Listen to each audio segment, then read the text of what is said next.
Alabado sea el nombre del Señor. Bendito sea el Señor por siempre. Bien, amados hermanos,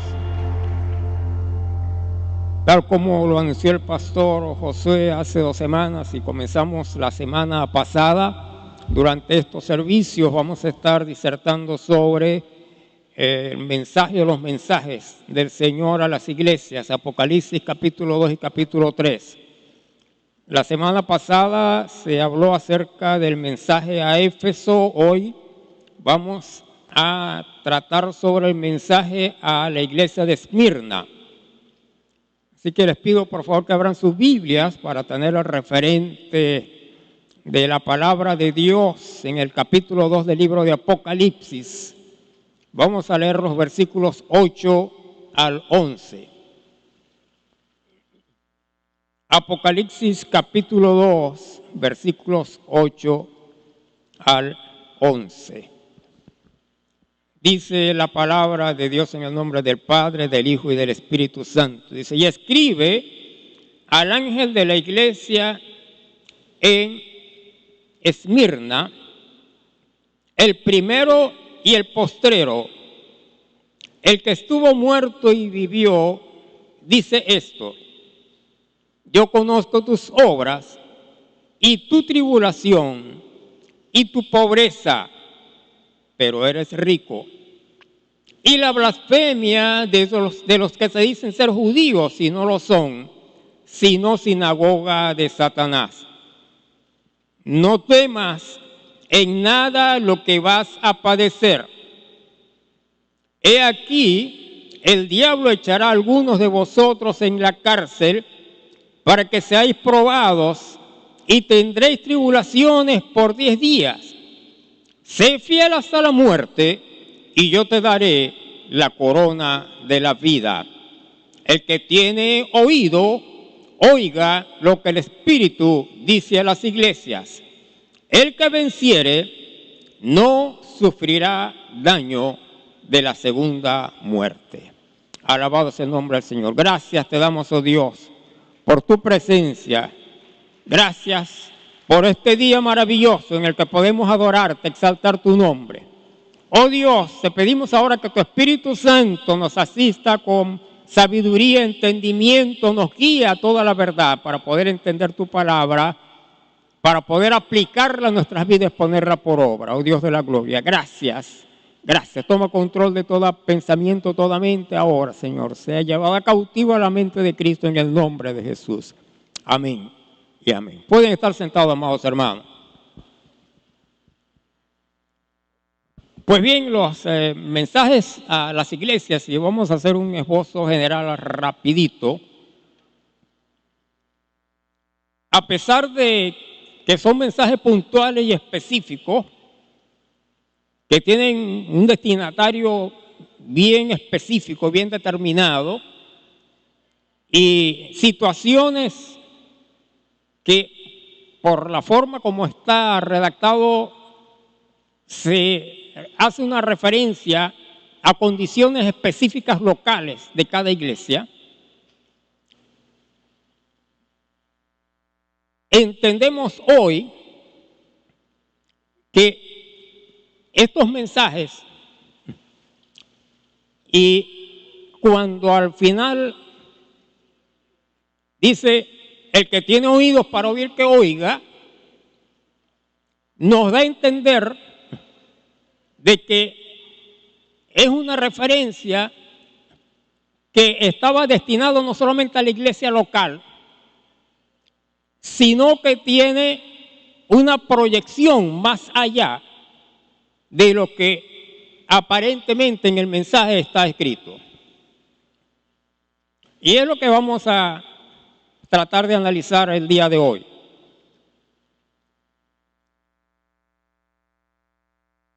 Posiblemente para los hermanos que leyeron cuando por primera vez se dio a conocer el pergamino o el rollo donde Juan escribió el libro de Apocalipsis, a lo mejor no entendieron muchas cosas. Es más, pasó el segundo siglo y el tercer siglo y no entendieron muchas cosas. Pasó el cuarto, el quinto, llegamos aún hasta el siglo XV y todavía no estaban claras muchas cosas. La aplicación de estos pasajes, de estos mensajes. Pero gracias a Dios, hoy estamos en el año 2025.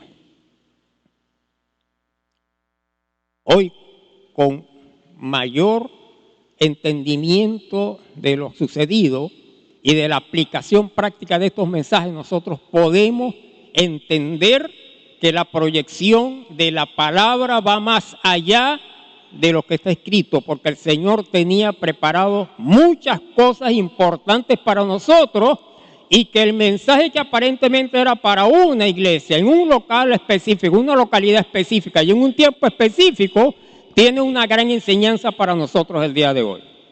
Amén. Hoy podemos entender nosotros el panorama, pero tenemos que hacer una retrospección histórica para poder comprender lo que allá sucedió.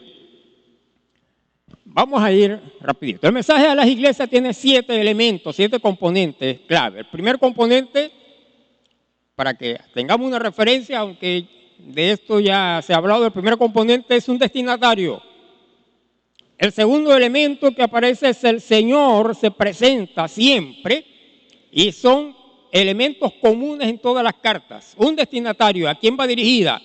Escribe al ángel de la iglesia, en este caso nos toca la iglesia de Esmirna. ¿Quién era el ángel de la iglesia? El ángel de la iglesia era el ministro, el pastor encargado de la iglesia. Y esto nos habla de que el mensaje está dirigido a alguien que es responsable de lo que sucede allí en esa iglesia. Una responsabilidad asumida, una autoridad delegada, pero también una responsabilidad asumida delante de la presencia de Dios. Entonces escribe al ángel para que él sepa que yo sé lo que está sucediendo allí en esa iglesia, es lo que quiere decir el Señor. Luego, una presentación de parte del Señor, y ya la vamos a ver más adelante. En tercer lugar, vienen palabras que pueden ser en muchas oportunidades generalmente de alabanza o de mostrar los aspectos positivos de la iglesia. Todos, mejor dicho, las 6 primeras iglesias tienen elementos de alabanza. La última, la de la Odisea, es la única a la que no se le dice nada bueno. Todo lo que se dice es lo que está aconteciendo negativo. Luego de la alabanza viene un reproche. Estás haciendo esto bueno, pero también estás haciendo esto malo. Las únicas 2 iglesias a las que no se les hace un reproche es a la iglesia de Esmirna, que vamos a abordar hoy, y a la iglesia de Filadelfia. Las demás tienen de parte de Dios un llamado de atención acerca de las cosas negativas que se están haciendo. Luego viene un consejo práctico, un requerimiento de parte de Dios, y eso es algo interesante a lo que nosotros debemos tomar en cuenta. Dios no solamente ve lo malo que se está haciendo, sino que dice, mira, ten cuidado, apártate de eso y haz esto en lugar de aquello. Un requerimiento de parte de Dios. Un llamado de atención o un llamamiento a lo que se tiene que hacer, prestar oído, el que tiene oídos para oír que oiga.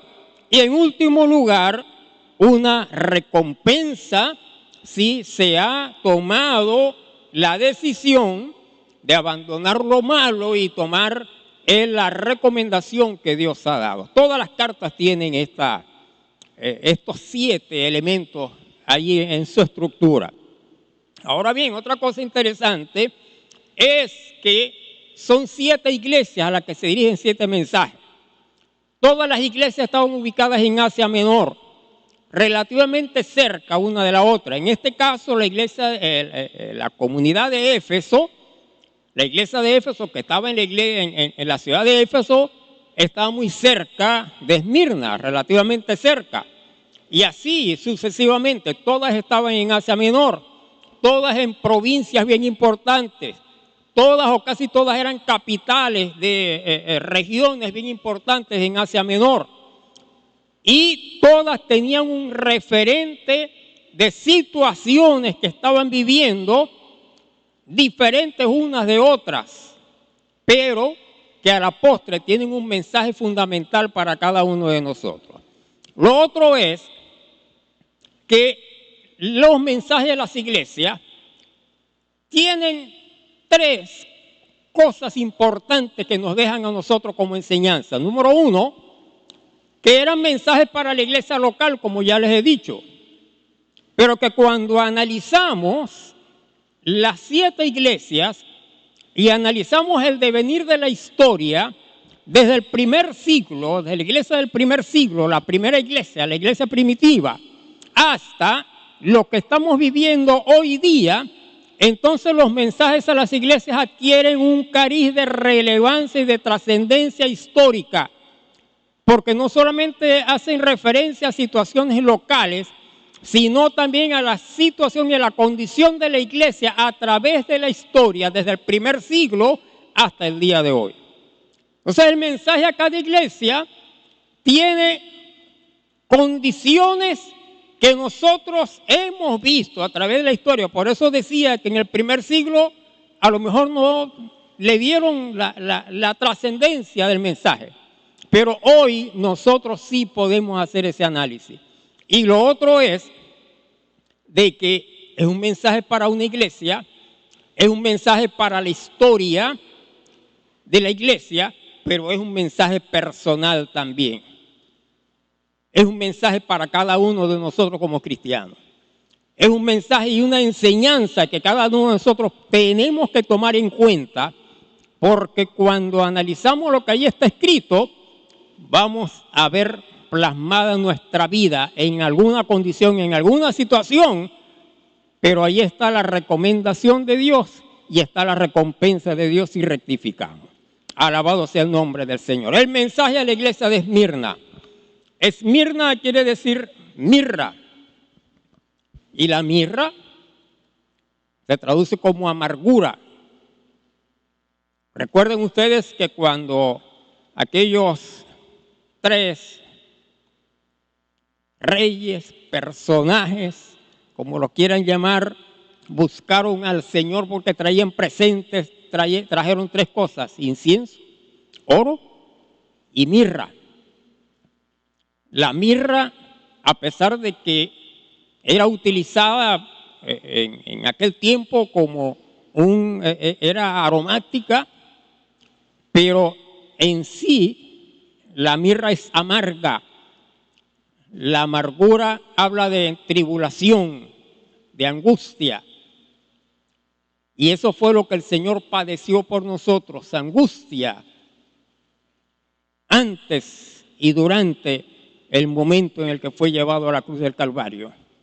Pero por esa angustia y por esa tribulación, nosotros hoy podemos darle gracias a Dios, porque por el sufrimiento de Cristo Jesús en la cruz del Calvario, nosotros tenemos hoy salvación y vida eterna. Y la sangre de Cristo derramada en la cruz nos limpia de todo pecado. Alabado sea el nombre del Señor. Entonces la iglesia de Esmirna, el mensaje que el Señor le dirige es claro. Versículo 9 dice: yo conozco tus obras y tu tribulación y tu pobreza, pero eres rico. Y la blasfemia de los que se dicen ser judíos y no lo son, sino sinagoga de Satanás. Yo conozco tu tribulación. Conozco la condición en la que estás. Fíjense que no hay ningún reproche, pero sí el Señor les da a entender que Él está al tanto de lo que están padeciendo. No están solos, no están solos. Por eso Él se presenta diciendo: yo soy ¿quién? Yo soy el primero y el postrero, el que estuve muerto y vivo. No están solos. Yo pasé por ese momento de tribulación. Eso es momentáneo. Estuve muerto en una forma perentoria, un tiempo específico, pero ahora estoy vivo y estoy con ustedes en este momento y en este tiempo de tribulación. Porque yo soy el primero y el postrero. Yo soy el que tiene la autoridad suprema. Yo soy el que tiene el dominio, el control de todo. Yo soy el que existe desde el principio y existirá hasta el final. Y nadie existe antes de mí ni existirá después de mí, porque Él es el ser eterno. Alabado sea el nombre del Señor. El Señor está aún en el tiempo y en el momento de la tribulación y de la angustia. Él está presente. Él no está lejos. Él se lo dijo a los discípulos en una forma clara: en el mundo tendréis aflicciones, pero confiad, confiad, yo he vencido al mundo. Alabado sea el nombre del Señor. Confiad que yo he vencido al mundo. Pues bien, hagamos rapidito una revisión histórica, porque no podemos entender la situación de Esmirna si no tomamos un referente de lo que la misma Biblia dice y lo que la historia dice acerca de lo que se estaba viviendo allí, que relata el Señor, y por eso envía esta carta. Es la carta más corta. Si usted lee las otras los otros mensajes de las iglesias, esta es la más corta, tiene 6 versículos y breves. Es muy breve, pero con una enseñanza poderosa para nosotros, los hijos de Dios, y para la iglesia de Jesucristo. Pues bien, la persecución a la iglesia comenzó desde el mismo momento que se comenzó a predicar el evangelio. ¿Y por manos de quién? No comenzó por manos de los paganos, no comenzó por manos de aquellos que no creían en Dios, comenzó por manos de aquellos que se llamaban judíos, practicantes de la ley judía, que creían en la Torá, en la ley, que practicaban la ley, pero que las enseñanzas de Jesucristo chocaron de frente contra todas las enseñanzas que no eran legales o de la ley específica de Dios, sino de la tradición que ellos habían agregado a las cosas que Dios había dejado ahí en la ley. Por eso el Señor le dice a los fariseos y a los saduceos: ustedes atan cargas a los demás que ni ustedes mismos pueden cumplir, pueden llevar. Como el evangelio chocó de frente, porque predicaba, el pastor Josué enseñaba, de que para ellos la ley era estricta, ojo por ojo y diente por diente, pero Jesucristo decía: amarás a tu prójimo como a ti mismo. La ley decía, en el caso de la mujer que fue conseguida en el acto del adulterio, apedréenla. Pero Jesucristo, ¿qué fue lo que dijo? Ni yo te condeno, has sido perdonada, pero vete y no peques más. El evangelio chocaba entonces contra todas aquellas cosas que se habían convertido en tradiciones más que en la aplicación de lo que Dios había querido establecer ahí en la ley. Por eso es que el Señor vino a dar cumplimiento a la ley, pero vino a traer por encima de la ley la gracia y la misericordia de Dios, el amor supremo de Dios, el amor absoluto de Dios. Pero esta gente no vio eso, estaban obcecados, estaban ciegos, y comenzaron entonces una persecución. Por esta razón vino la muerte de Esteban, por esta razón vino situaciones que se dieron. Por esta razón Pablo sí vino y salió y pidió cartas para ir a Damasco a perseguir a los cristianos, a perseguirlos hasta la muerte. Donde estén los voy a sacar. Pero por esta razón también se le presentó el Señor Jesucristo a Pablo y le dijo: Pablo, ¿por qué me persigues? Saulo. Y entonces allí cambió la cosa, y el que era perseguidor de la iglesia ahora se convierte en el evangelista más grande que ha tenido la historia. Recorrió más de 16,000 kilómetros predicando el evangelio y llenó toda Asia de la palabra de Dios. O sea, la persecución comienza allí. Pero vamos a ver qué era lo que estaba pasando. Todas las iglesias, incluyendo la iglesia de Esmirna, la ciudad de Esmirna, eran paganas. La adoración principal de casi toda la región estaba dirigida hacia la diosa Diana. que tenía su templo principal en Éfeso. Y ellos estaban viendo que la cosa se les estaba poniendo fea. ¿Dónde conseguimos eso? Vamos a ir rapidito a Hechos, capítulo 19.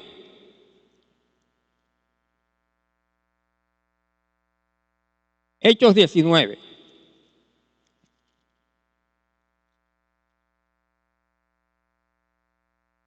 Hechos capítulo 19. Después que Pablo comienza a predicar en Éfeso, dice en el versículo 23, hubo por aquel tiempo un disturbio no pequeño acerca del camino. Así era como llamaban a los cristianos, le decían los del camino, acerca del camino.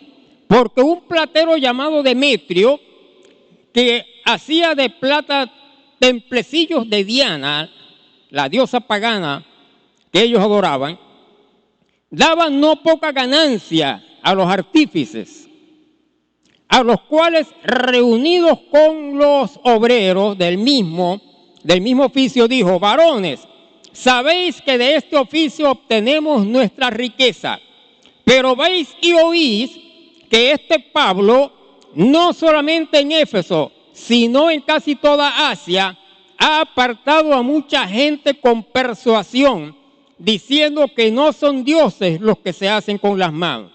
Y no solamente hay peligro de que nuestro negocio venga a desaparecerse o a desacreditarse, sino también que el templo de la gran diosa Diana sea estimado en nada y comience a ser destruida la majestad de aquella a quien venera toda Asia y el mundo entero.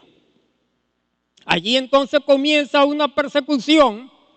Si seguimos leyendo más adelante, vemos del alboroto lo que sucedió, tomaron a Alejandro, en fin, se dio una situación sumamente difícil. Allí los azotaron y casi los matan, porque había un interés económico y un interés religioso, que ya se salió entonces de la persecución de los judíos para comenzar a hacer una persecución de los paganos.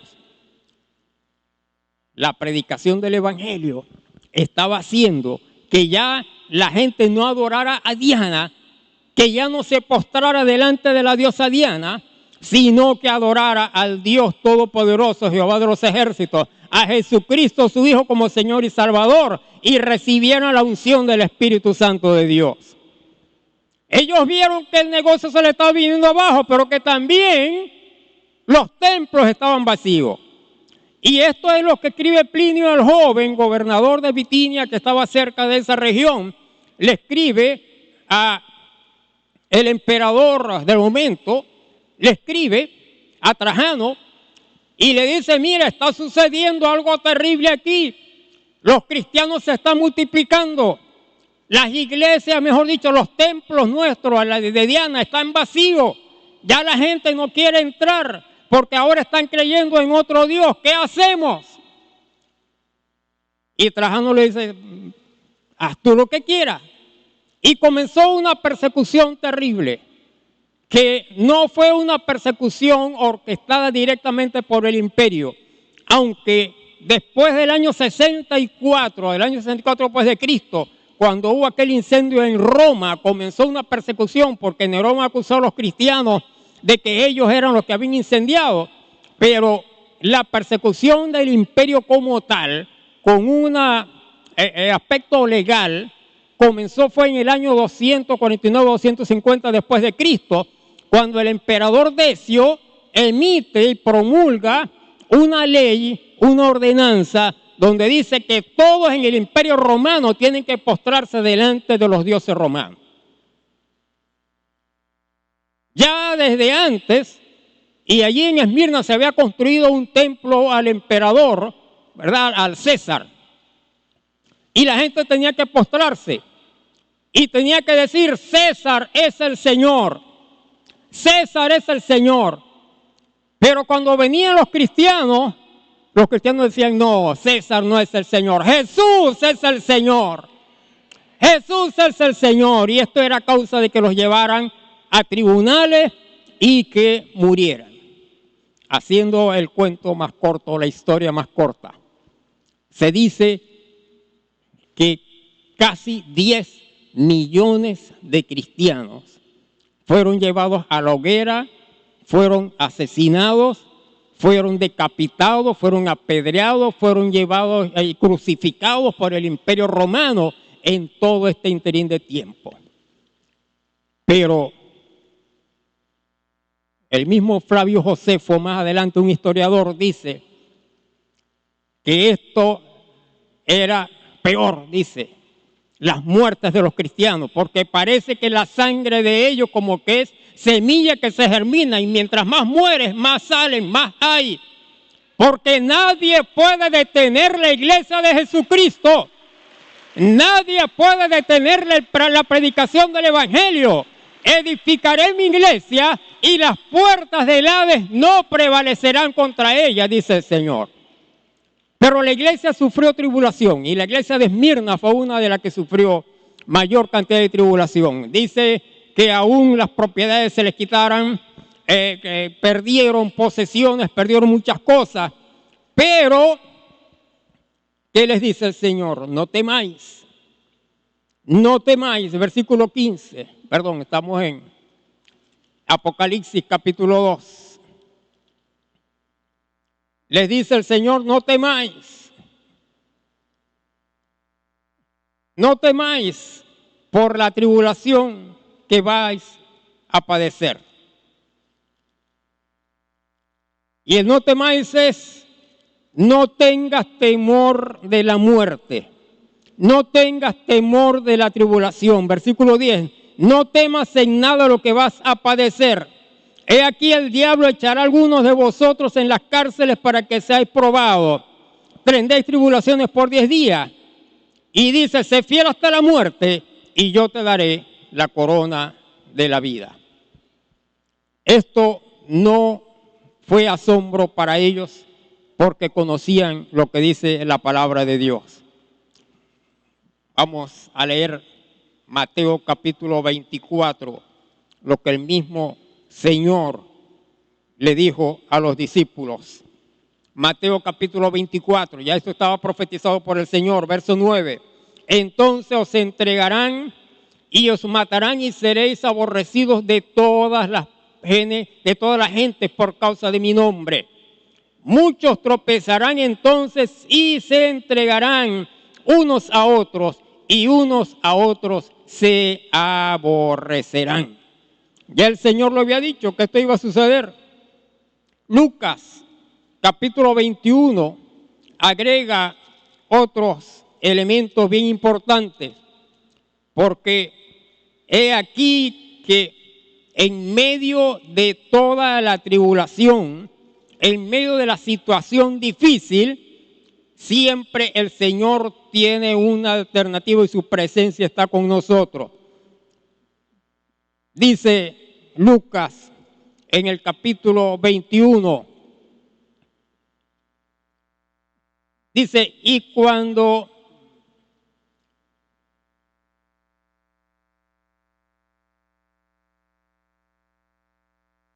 versículo 21, perdón, capítulo 21 de Lucas, estoy en el capítulo 20. Ahora sí, dice versículo 12, pero antes de todas estas cosas, lo que el Señor había dicho, os echarán mano y os perseguirán y os entregarán a las sinagogas y a las cárceles y seréis llevados ante reyes y ante gobernadores por causa de mi nombre. Pero dice Lucas, y esto será ocasión para dar testimonio. No importa dónde, el lugar, la circunstancia, ni delante de quién nos lleven, por causa del Señor. Dice, esto será ocasión para dar testimonio. Y algo bien importante, verso 14, proponed en vuestros corazones no pensar antes cómo habéis de responder en vuestra defensa, porque yo os daré palabra y sabiduría, la cual no podrán resistir ni contradecir todos los que se opongan. El Señor dará palabra cuando, y ellos lo sabían, se enfrentasen a situaciones como esta. Marcos agrega otra cosita más interesante. Marcos capítulo 13. Dice, pero mirad por vosotros mismos, porque os entregarán a los concilios y en las sinagogas os azotarán y delante de gobernadores y de reyes os llevarán por causa de mí para testimonio a ellos. Y es necesario que el evangelio sea predicado antes a todas las naciones. Pero cuando os trajeren para entregaros, no os preocupéis por lo que habéis de decir, ni lo penséis, sino que os fuere dado en aquella hora. Eso hablad, porque si no lo que fuere dado en aquella hora, eso hablad, porque no sois vosotros los que habláis, sino el Espíritu Santo. Alabado sea el nombre del Señor. El Señor pondrá palabras en nosotros y el Señor, a través del Espíritu Santo, nos dirá qué es lo que tenemos que decir. Dios no dejó solo a la iglesia. No quedaron abandonados. Aún en el momento de la dificultad, no quedaron solos. Esto que dice aquí la palabra de Dios es lo que sucedió con el apóstol Pedro cuando hubo la sanidad del cojo allá en la puerta de la Hermosa subiendo, que estaba pidiendo limosna, y Pedro y Juan le dijeron, ni oro ni plata tenemos, pero de lo que tenemos te damos. En el nombre de Jesús, levántate y anda. Lo llamaron, lo llevaron delante del tribunal, delante de los sacerdotes, delante de los magistrados, para preguntarle por qué habían hecho eso. Versículo 8 del capítulo 4 de Hechos. Entonces Pedro, lleno del Espíritu Santo, dijo, gobernantes del pueblo y ancianos de Israel, puesto que hoy se nos interroga acerca del beneficio hecho a un hombre enfermo, de qué manera éste haya sido sanado, sea notorio a todos vosotros y a todo el pueblo de Israel, que en el nombre de Jesucristo de Nazaret, a quien vosotros crucificasteis y a quien Dios resucitó de los muertos, por él este hombre está en vuestra presencia sano. Alabado sea el nombre del Señor. Alabado sea el nombre del Señor.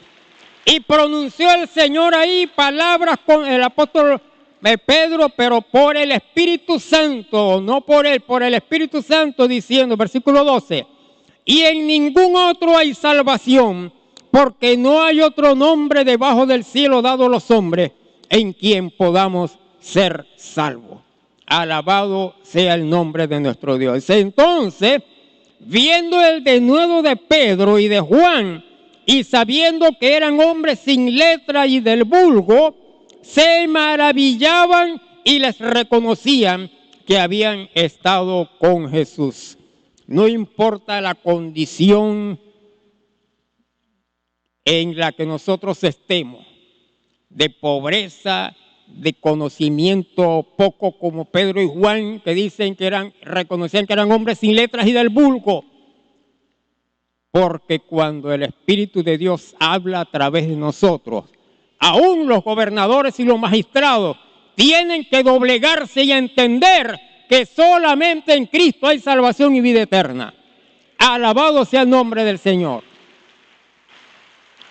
Y eso sí, los castigaron. Los castigaron. Y volvieron otra vez a predicar, los volvieron a castigar otra vez. Pero en el capítulo 5, cuando otra vez vuelven a ser perseguidos, llegaron donde estaban los hermanos. Y entonces, en el versículo 41 dice, después que fueron liberados, dice, y ellos salieron de la presencia del concilio gozosos de haber sido tenidos por dignos de padecer afrenta por causa del nombre del Señor. Alabado sea el nombre de nuestro Dios. Dios está con nosotros. Dios no nos abandona. Aunque pasemos tribulaciones y dificultades, por causa del nombre del Señor, su presencia irá con nosotros, así como le dijo a aquel hombre que inquirió y le dijo: si tú no vas conmigo, yo no voy. Aquel hombre llamado Moisés. ¿Qué le dijo Dios? Pues no te preocupes, mi presencia irá contigo y te dará descanso. Es decir, irás y cumplirás tu propósito, porque mi presencia está contigo.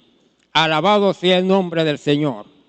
Pues bien, la palabra de Dios es clara, pero el requerimiento de Dios también es claro.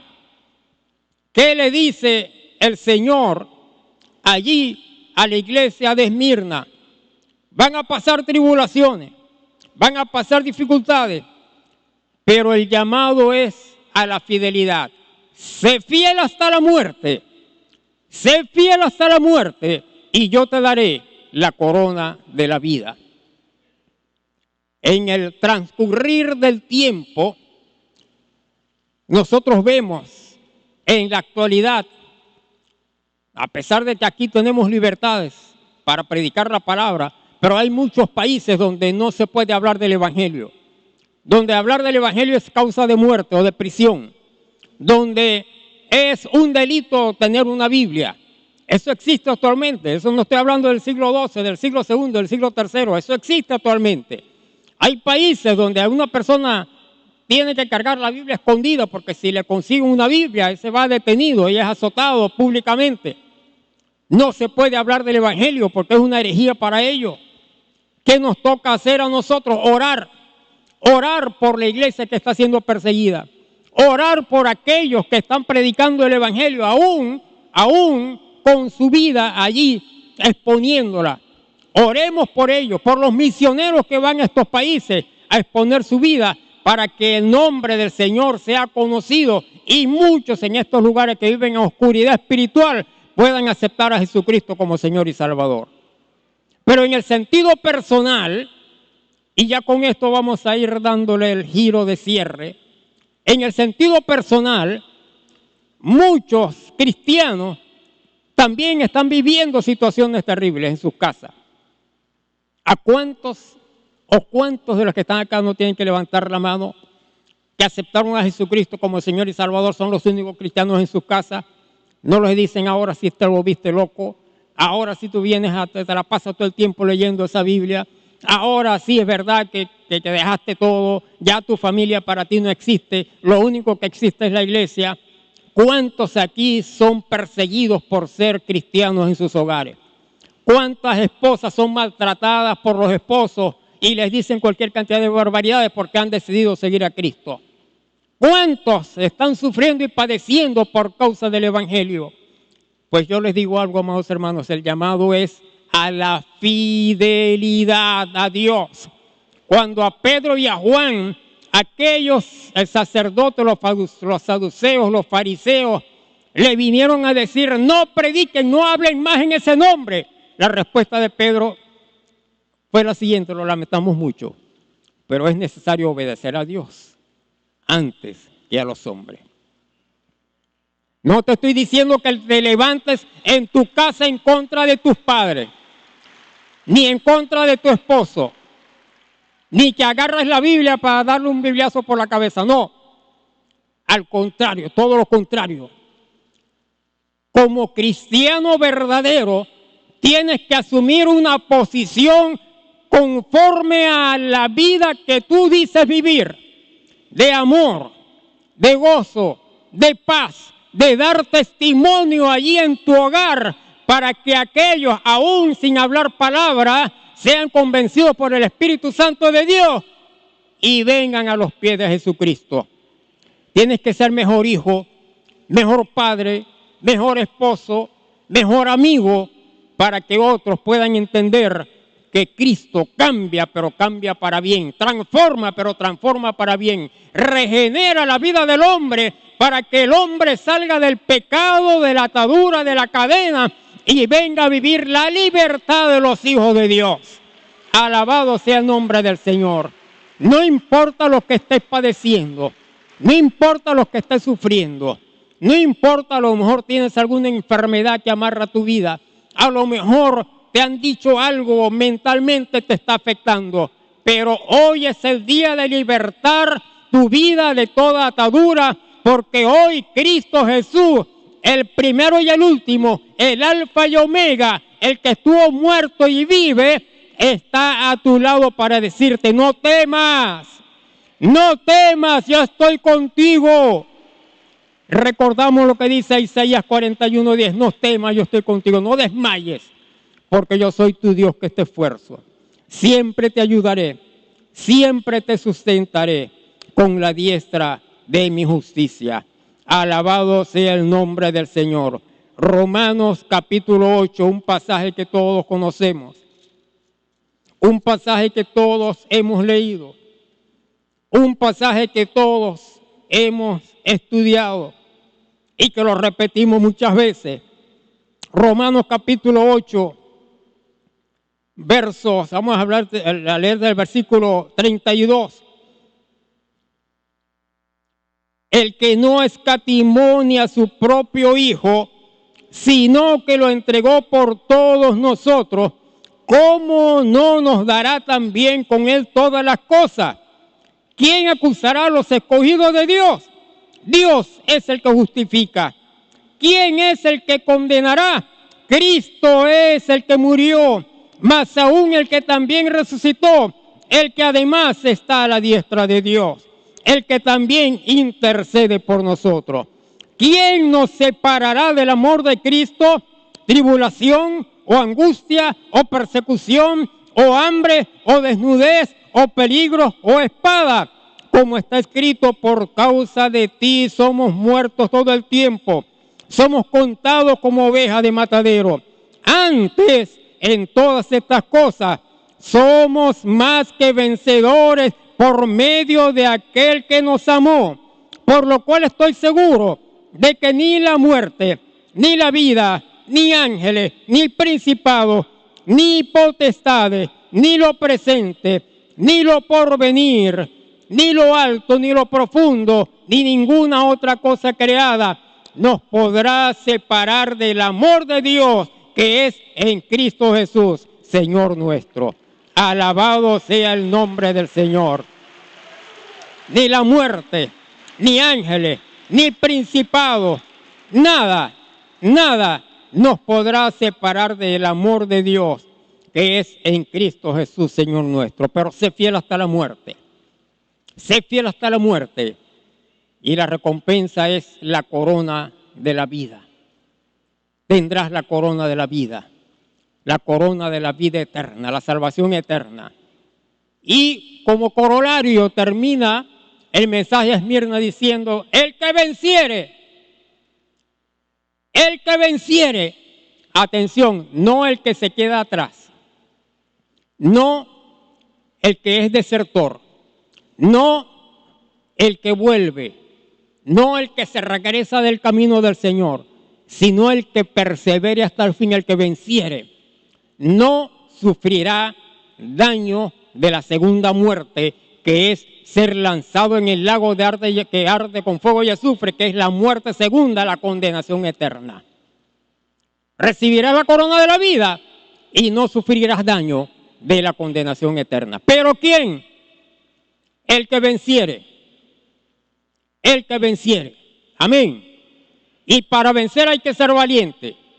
Hay una lista al final del libro de Apocalipsis de los que no van a entrar en el reino de los cielos. ¿Y sabe cómo comienza? Hay varias listas, pero la que está al final del Apocalipsis comienza ¿con quién? Más los cobardes. Los cobardes. Voy a hacer una pregunta que es retórica. ¿Cuántos aquí se consideran valientes? Parece que son pocos. Pastor Josué, como que son pocos los que son valientes. ¿Cuántos son valientes de Jesucristo aquí? Amén. Voy a contarles una anécdota rapidito. Se cuenta que cuando estaba en Francia este gran emperador que estaba cautivando y conquistando, Napoleón Bonaparte, llegó un momento que se enfrentó a una situación que tenía pocos soldados y entonces comenzó a reclutar, y lo que había era puros jóvenes, reclutó muchos soldados jóvenes, inexpertos, y los que tenía con experiencia eran muy pocos. Y en medio del fragor de la guerra comenzaron a perder la batalla porque la inexperiencia de ellos y la experiencia del otro ejército hacía que numéricamente aún comenzaran a perder. Y entonces vino el trompeta principal, fue herido y tuvieron que sacarlo de allí. Entonces el general que estaba dirigiendo la batalla dijo: tráigame un trompeta, y trajeron un trompeta de los muchachos jóvenes. Y entonces le dice: toque retirada. Y el trompetero le dice: mi general, yo no llegué hasta ese momento de aprender a tocar la retirada. Yo lo único que sé tocar es avancen. Y que qué problema tan serio me he metido este muchacho. Y ahora qué hace, bueno, toque lo que sabe entonces. Y comenzó el muchacho a tocar la trompeta para bailar. Y la trompeta lo que estaba indicando a los soldados es: avancen que estamos ganando. Los soldados se armaron de valor y terminaron ganando la batalla, porque hubo alguien que tocó una trompeta que les decía: avancen, que no sabía el toque de retirada. Atención, el ejército de Jesucristo no tiene toque de retirada, tiene toque de avanzar, porque es un ejército vencedor, es un ejército de victoria, no es un ejército de derrota, es de victoria, porque Cristo venció. Alabado sea el nombre del Señor, bendito sea su nombre, alabado sea el Señor. Hebreos capítulo 10 dice: porque no somos de los que retrocedemos para perdición, sino de los que tienen fe para preservación del alma. Alabado sea el nombre del Señor. Si usted es de esos valientes que van a ganar la victoria y que van a ganar la corona de la vida, póngase de pie. Alabado sea el nombre del Señor. Bendito sea su nombre por siempre. El mensaje está abierto el día de hoy. No se ha cerrado el cupo para el ejército de valientes y vencedores. El cupo para los perdedores sigue abierto también. Pero hoy tú puedes decidir cambiar de bando. O vas a continuar camino a la condenación eterna, o hoy tú puedes recibir el llamado del Señor: sé fiel hasta la muerte y yo te daré la corona de la vida. Mientras ustedes oran delante de Dios, rompiendo ataduras y cadenas y pidiendo al Espíritu de Dios que hoy convenza, yo voy a pedir a toda persona que esté en esta mañana en este lugar, que no ha tenido una experiencia de salvación, que no ha aceptado a Jesucristo como su Señor y Salvador, que hoy pase adelante. Vente acá, ven aquí, baja hasta este lugar, porque hoy hay un cambio para tu vida, porque a partir de hoy vas a dejar de ser perdedor y vas a dejar de ser un derrotado. A partir de hoy tú vas a comenzar a ser un vencedor en Cristo Jesús. Hoy la victoria está ganada para ti, solamente que tienes que aceptarla.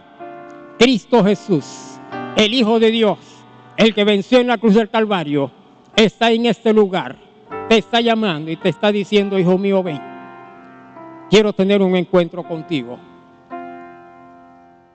No estés cavilando allí si bajo o no bajo.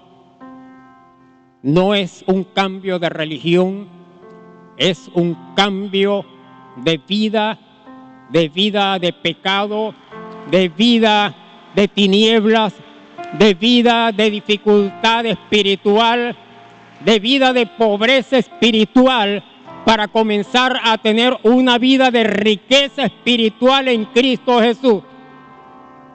Porque en Cristo somos más que vencedores. Él es el Señor, Él es el Salvador, Él es el dador de la vida. Y esa vida para ti, vida nueva, vida renovada, vida transformada, vida regenerada, libre de atadura, libre de toda perdición, está abierta para ti el día de hoy. Solo tienes que dar el paso de fe. Solo tienes que dar el paso de fe y de decirle: sí, Señor, yo vengo a ti.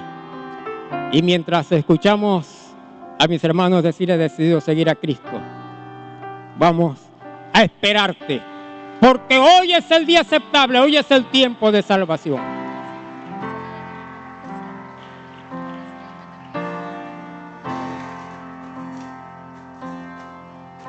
Alabado sea el nombre del Señor.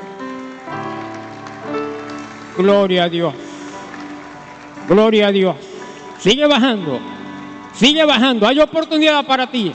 Cruz está ante mí y el mundo atrás quedó. Aleluya. La cruz está ante mí. Gloria a tu nombre, y el Señor. mundo atrás Hay oportunidad quedó. para ti el día de hoy. No vuelva atrás. No Cristo vuelva Jesús atrás. quiere estar contigo en tus momentos de dificultad. He decidido Quiere estar contigo en este momento de aflicción. seguir a Cristo. Él te dice: yo estoy contigo, estaré contigo todos los días hasta el fin. Pero tienes que decir hoy: he decidido seguir a Cristo. Decide tu vida, decide hoy por Cristo. Decide por la salvación eterna. Decide hoy, porque hoy está en juego la eternidad de tu alma. Hoy está en juego la vida eterna para ti en Cristo Jesús. El poder del Espíritu Santo vendrá sobre tu vida y te cambiará, te mudará en otra persona. Y el mundo atrás quedó. La cruz está ante mí y el mundo atrás quedó. No vuelva atrás, no vuelva. Alabado sea el nombre del Señor. Aleluya, gloria a Dios. Aleluya. Voy a pedirles que por favor, ustedes que han pasado aquí adelante, repitan conmigo esta oración. Voy a quedarme acá para que no haga feedback el micrófono. Repitan conmigo en voz alta. Hay una sentencia que el apóstol Pablo nos habla ahí en Romanos capítulo 10. Y dice: y esta es la palabra de fe que predicamos, que si confesares con tu boca que Jesucristo es el Señor y crees en tu corazón que Dios le levantó de los muertos, serás salvo. Y es lo que vamos a hacer ahora. Vamos a hacer una confesión pública. Hoy le vas a decir al Señor: confieso que tú eres mi Señor. Eso quiere decir que ya no hay otro Señor en mi vida sino solamente tú.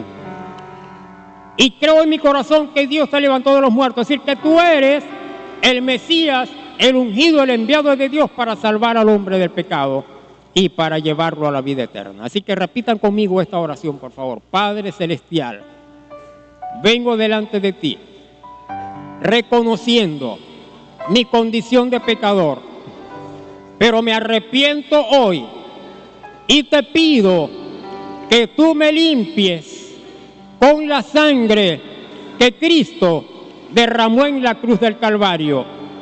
Te entrego mi vida, Dios. Hazme una nueva criatura.